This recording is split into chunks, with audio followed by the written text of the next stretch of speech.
Dawn, the Amazon, 1950s. Simeon Paiva woke to screaming. Arrows tore through tents. His friends died around him. 1 second they were breathing, the next they were not. Simeon ran into the jungle alone. But here's what he did not know, what he could not know. The real enemy was not behind him, it was inside his head. Because when you are being hunted, or think you are, your mind becomes your greatest threat. Every shadow is a warrior, every sound is death, every moment is terror. And terror does not need to be real to destroy you. Simeon ran for days, but he was not just running from the tribe, he was running from his own collapsing sanity. This is not just survival. This is the psychology of survival. Mid-1900s, Brazil. Simeon Paiva was a sertanista, a frontier explorer, one of the men who walked into the blank spaces on maps where uncontacted tribes was written in red. His job was simple and impossible. Make contact with isolated indigenous groups, map their territory, protect them from settlers, bridge two worlds. But those worlds did not want to be bridged. Settlers had massacred tribes, stolen land, spread disease. So when tribes saw outsiders, they saw death, and they defended themselves. Simeon knew this. Every sertanista did. They accepted the risk. Some called it duty, others called it madness. But Simeon believed in the work, believed contact could be peaceful, believed understanding could replace violence. He was about to learn how wrong belief could be. His expedition entered the western Amazon, deep jungle, territory of an uncontacted tribe, no name recorded, no language documented, just rumors, stories told by river traders. They kill anyone who enters. They are ghosts in the forest. Turn back. Simeon's team did not turn back. 6 men, supplies for 3 weeks, machetes, basic medicine, hope. They established camp along a river, small clearing, tents in a circle, fire in the center. Day 1, day 2, day 3. They saw signs, broken branches, footprints, fresh, recent. "They know we are here," one team member said. "Good," Simeon replied. "That means contact is possible." But contact was not what was coming.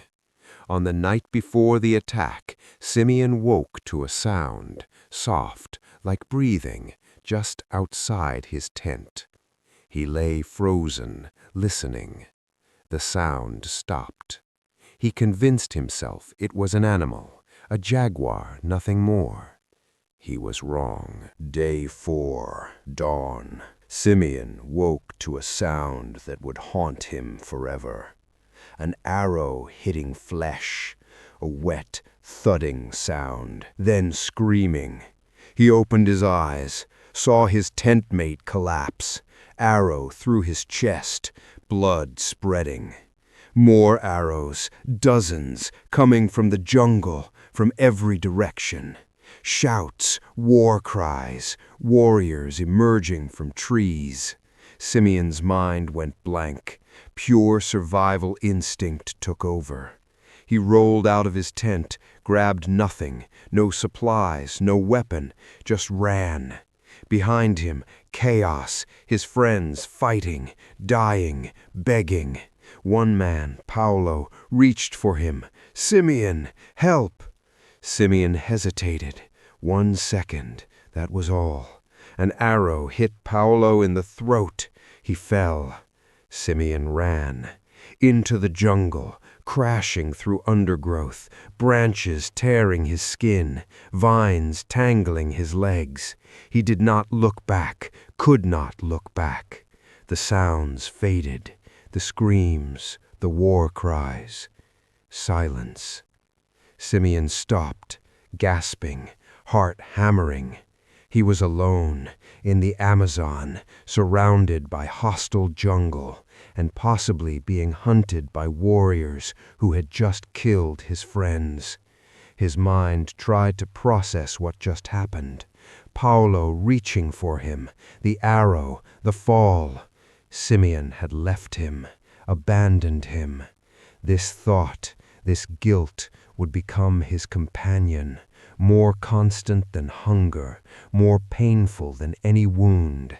Because physical survival begins in the body, but psychological survival begins in the mind, and Simeon's mind was already breaking. But then he heard something that made his blood freeze. Footsteps, running, getting closer. They were coming for him. Hour 1. Simeon ran. The footsteps behind him were real, not imagined, real. He could hear them crashing through undergrowth, multiple people chasing. He ran faster, lungs burning, legs screaming. He dove behind a massive tree trunk, pressed himself flat, held his breath. The footsteps got closer, closer, then stopped. Silence. Simeon's heart was so loud he was certain they could hear it, every beat like a drum announcing his location. He waited. 1 minute, 2, 5, still silence. Were they gone or waiting? He slowly leaned forward, peeked around the tree. Nothing. Empty jungle. He exhaled, started to stand, then he saw it. An arrow stuck in the tree, 2 meters above where he had been hiding. Fresh, the wood still vibrating slightly. They had found him, shot at him, and now they were hunting him in silence. Simeon did not run. He crawled, through mud, through thorns, making himself as small as possible. This is the psychology of being prey. When predators hunt, prey animals enter a state called hypervigilance. The brain's threat detection system goes into overdrive. Everything becomes danger. Humans experience this too, but humans have imagination, and imagination makes it worse. Hour 3. He stopped hearing footsteps, but that did not mean safety. It meant they were hunting silently, or had given up, or were waiting ahead. He did not know, could not know. He changed direction, moved through the thickest vegetation, where movement was slow, painful, but hidden.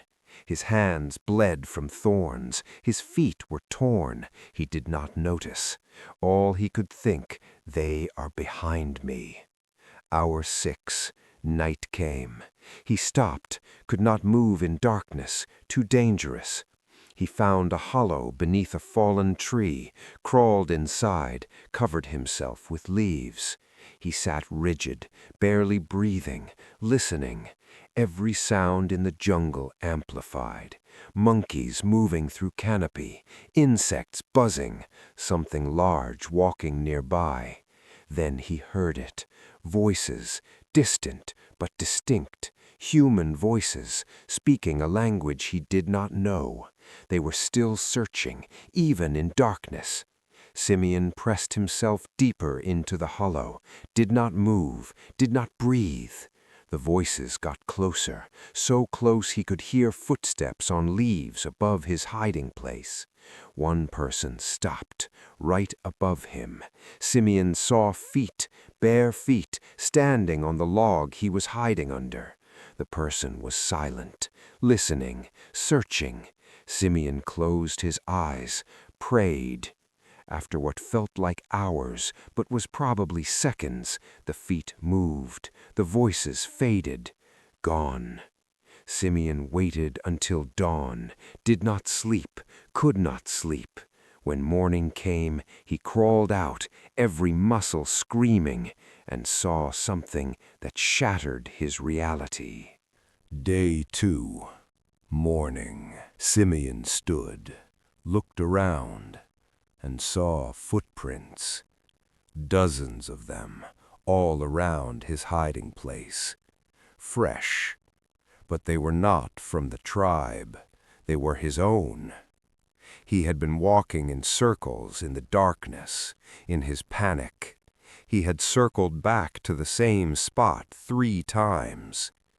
The voices he heard, his imagination. The feet above his hiding place, hallucination. There was no one there. There never had been. Since hour 3 of his escape, he had been alone, completely alone. The tribe was not following. They had stopped at the edge of their territory, gone back. But Simeon's mind had created hunters where none existed. This is trauma-induced psychosis, the mind so convinced of danger that it manufactures threats. And this realization was worse than being hunted, because if the hunters were not real, what else was not real? Was he even going the right direction? Were his memories accurate? Did the attack even happen? Simeon sat down, put his head in his hands. He was lost, not just geographically, mentally. He could not trust his senses, could not trust his thoughts. He was his own worst enemy. Day 2, afternoon. He walked. No direction, just movement. Found a stream, drank. The water was muddy, full of parasites. He drank anyway. Found some fruits, ate them. They made him sick, vomited. No food, no water, no sense. But worse than physical hunger was the hunger for meaning, for understanding. Why did this happen? Why did his friends die? Why did he survive? These questions had no answers, but his mind demanded them anyway. Day 3, the guilt consumed him. He saw Paulo everywhere, walking beside him, talking to him. Why did you leave me? I had to run. You left me to die. I'm sorry. Sorry does not bring me back. Simeon knew Paulo was not real, but the conversations felt real. The guilt felt real. This is survivor's guilt, the psychological wound that kills long after physical danger ends. Day 4, he broke, sat down, could not stand, could not walk, could not think.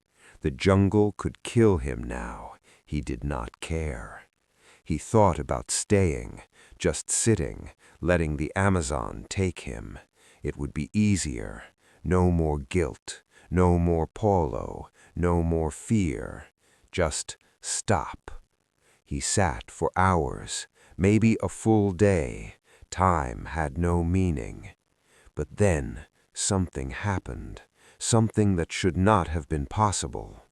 He smelled smoke. Smoke. Not imagined, real smoke, wood burning. Simeon stood, followed the scent. Through dense vegetation, over fallen logs, toward the smell, and found it. A clearing, small, recent. A fire, still burning, fresh. And footprints, leading away, recent. Someone had been here, minutes ago, maybe watching him. Simeon's mind raced. The tribe? Had they tracked him here? Or other people, river workers, rescue? He looked at the footprints, could not tell. He had 2 choices.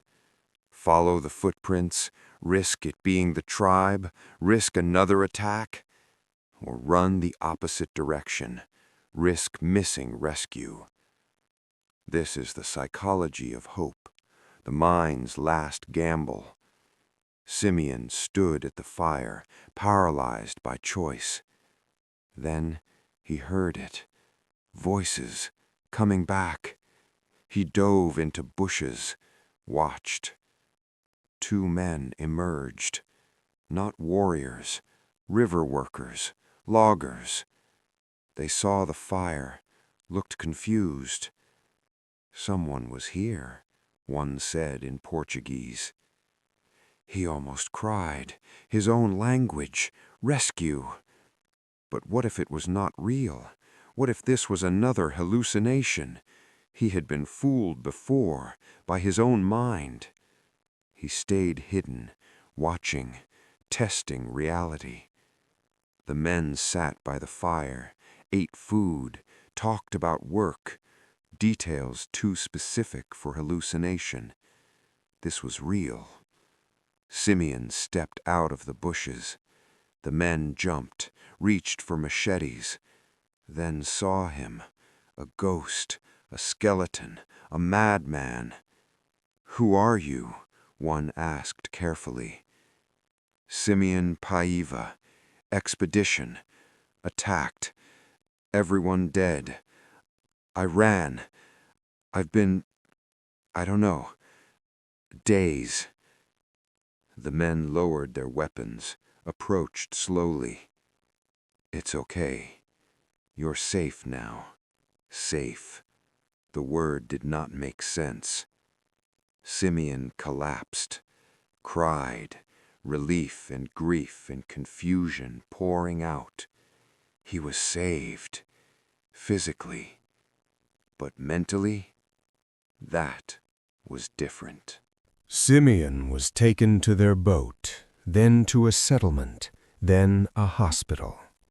Treated for malnutrition, dehydration, infections, psychological trauma. His body recovered in weeks, his mind never did. He reported the attack, search teams went back, found the camp, found bodies, Paulo's body. But here is what they also found that Simeon did not know. The tribe had stopped chasing after 1 hour, left him alone, gone back to their territory. Everything after hour 3, the footsteps, the voices, the arrow, the feet above his hiding place, was his mind. His greatest enemy had not been the tribe, it had been himself. The jungle could only threaten his body. His mind had tortured him for days. Simeon Paiva never returned to the jungle. He had survived, but survival is not living. For the rest of his life he had nightmares, woke up running, heard arrows in every sound. Paulo's face never left him. This is post-traumatic stress, the mind reliving trauma over and over, unable to move forward. Simeon had escaped the jungle, but the jungle never left him, because the real danger was not the arrows, not the warriors, not the Amazon. It was his own mind, the fear, the guilt, the hallucinations, the psychological collapse. The tribe stopped hunting him after 1 hour, but his mind hunted him for the rest of his life. The body can endure incredible punishment, but the mind breaks easily, and once broken, it may never fully heal. Simeon proved that. He walked out alive, but part of him died in that jungle, the part that could sleep, that could forget, that could trust his own thoughts. That part stayed with Paulo in the clearing forever. So I ask you one question. If you ran into that jungle, if you were hunted or thought you were, would you last that long? Or would your mind surrender first?